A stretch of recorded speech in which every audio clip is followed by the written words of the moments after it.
В общем, сегодня такой классный костерок получился. Конечно, фантастический закат был.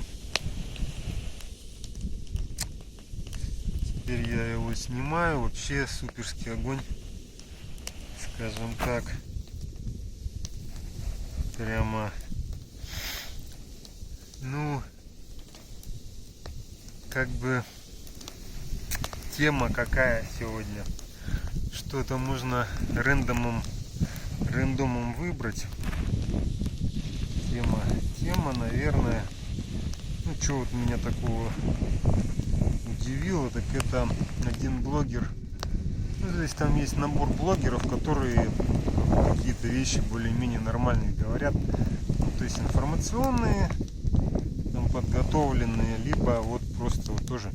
Ну, то есть такое ощущение, что они, это не просто вот такие частные, типа меня, то есть у них там какая-то команда есть, потому что хорошо снято, какие-то вещи говорят. Ну, то есть, что там можно отметить, что меня немножко удивило, то есть идея о том, что в самом деле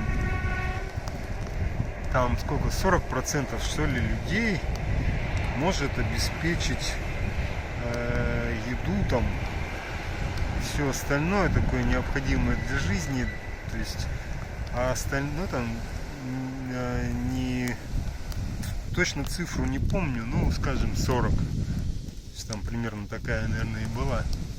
То есть речь, так сказать, о других там 60%, что делают они, скажем так, какой взнос они делают. Ну, допустим, там берется всякая культура, там всякие развлекуха, спорт.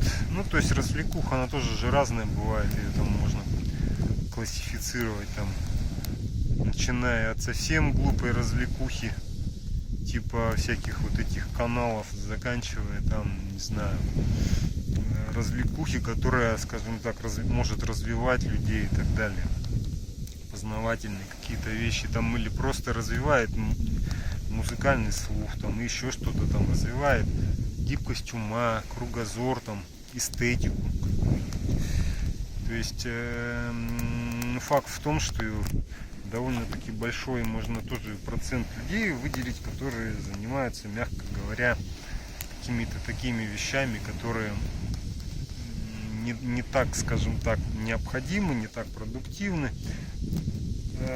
Ну, в том числе и в науке это есть, опять же, и в фундаментальной науке.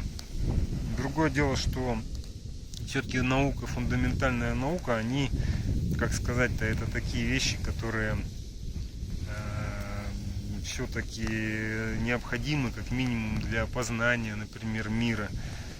Потому что как жить в этом мире, и, то есть человек всегда будет стремиться понять, из чего этот мир-то состоит. Там, не знаю, все частицы там новые находят и находят. Сейчас там какие-то наработки все равно происходят в микромире, так называемом, в квантовом. То есть, ну ладно, я говорю, основная мысль в том, что достаточно большой процент людей, которые занимаются, мягко говоря, ничем, не производительным трудом, скажем так. Но при всем при этом, они могут получать очень хорошие деньги. То есть там, ну, связано это с каким-нибудь медиа, с какими-нибудь блогами. Ну, блоги тоже же разные бывают. Бывает как бы относительно полезные.